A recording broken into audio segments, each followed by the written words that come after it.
विधानसभा का 3 दिवसीय सत्र का पहला दिन हंगामे के चलते स्थगित हो गया। इसके बाद मुख्यमंत्री अरविंद केजरीवाल के नेतृत्व में दिल्ली में आप पार्टी के विधायकों ने एलजी हाउस तक मार्च किया।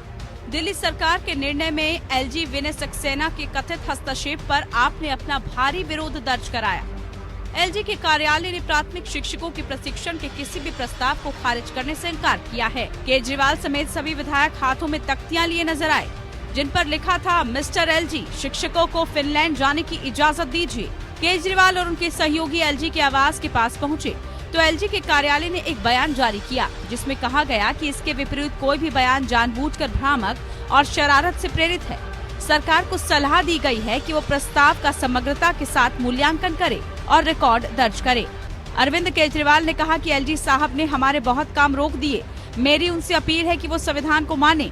केजरीवाल ने सुप्रीम कोर्ट के 2018 के आदेश का जिक्र करते हुए ये भी आरोप लगाया कि दिल्ली के उपराज्यपाल स्वतंत्र निर्णय नहीं ले सकते। अंदर से मैसेज आया है, एलजी साहब ने मिलने के लिए मना कर दिया। ये बेहद दुख की बात है कि दिल्ली के मुख्यमंत्री, दिल्ली के उप मुख्यमंत्री, दिल्ली के सारे मंत्रीगण और दिल्ली के सारे विधायकगण यहाँ पे आए हैं, सड़क पे खड़े हैं, उनके घर के सामने खड़े हैं और एलजी साहब ने हम सब लोगों को मिलने के लिए मना कर दिया। हम बहुत छोटे हैं, हमारी कोई औकात नहीं है, लेकिन हम दिल्ली के 2 करोड़ लोगों को रिप्रेजेंट करते हैं।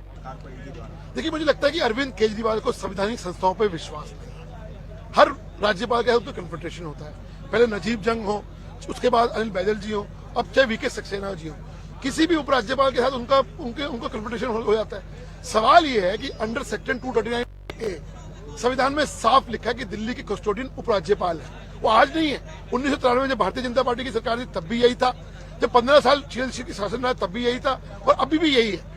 सवाल ये है कि लेफ्टिनेंट गवर्नर साहब से आपने क्या मांगा? उन्होंने कॉस्ट एनालिसिस शीट ही तो मांगी है, लेकिन आपको अहम का सवाल है, आपको अपने ईगो का इशू ले जाते हैं। अरे एक ऐसी शीट मांगी है, दे दीजिए। इससे पहले बीजेपी विधायक ऑक्सीजन सिलेंडर और मास्क लगाकर विधानसभा में पहुंचे। बीजेपी विधायकों का कहना था कि प्रदूषण के चलते उन्होंने मास्क और ऑक्सीजन सिलेंडर का इस्तेमाल किया है। विधानसभा अध्यक्ष ने इस पर आपत्ति जाहिर की और कहा कि इसको हटाइए।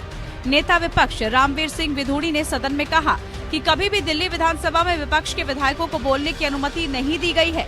किसी मुद्दे पर कोई उत्तर नहीं दिया जाता। कंझावला पर कोई सवाल लगा दें तो कोई जवाब नहीं आता। वहीं विधानसभा सत्र की शुरुआत में स्पीकर रामनिवास गोयल ने दिल्ली पुलिस और सरकार के अलग अलग विभागों से विधायकों के सवाल का जवाब न मिलने पर आपत्ति जताई। स्पीकर ने कहा कि बीजेपी द्वारा सदन को अपंग बना दिया गया है। आप नेता सौरभ भारद्वाज ने कहा कि दिल्ली की चुनी हुई सरकार ने 3.5 साल की लंबी लड़ाई लड़ी है। 2018 में सुप्रीम कोर्ट का फैसला आया कि दिल्ली के उपराज्यपाल के पास पब्लिक ऑर्डर, लैंड और पुलिस का अधिकार है। इसके अलावा कोई अधिकार नहीं है। इसके अलावा अगर कोई भी मामला उनके पास जाएगा तो उपराज्यपाल इसको ना नहीं कर सकते, या तो उसे पास कर सकते हैं या फिर राष्ट्रपति के पास भेज सकते हैं। वो हर फाइल को वापस भेज देते हैं, उनके पास इसका कोई अधिकार नहीं है। एलजी साहब न कानून मानते हैं न संविधान मानते हैं। सुप्रीम कोर्ट के फैसले को ऑर्डर कहा जाता है, ये आपको निर्देश है, कोई सलाह नहीं है। आप नेता सौरभ भारद्वाज ने इसी के साथ ये भी कहा कि ये बहुत दुर्भाग्यपूर्ण है कि रामवीर विधूड़ी जी उपराज्यपाल के वकील बन गए हैं। शिक्षकों की ट्रेनिंग रोके जाने के मुद्दे पर सत्ता पक्ष के विधायक वेल में उतरे।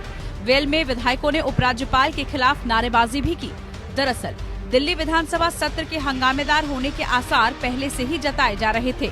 दिल्ली एमसीडी चुनावों के बाद मेयर पद के चुनाव को लेकर दिल्ली सरकार और एलजी के बीच तीखी तकरार देखने को मिल रही है। हालांकि दिल्ली सीएम और एलजी विनय कुमार सक्सेना के बीच तकरार कोई नई बात नहीं है।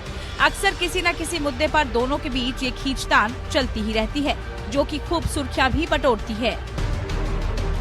Bureau report, APN news.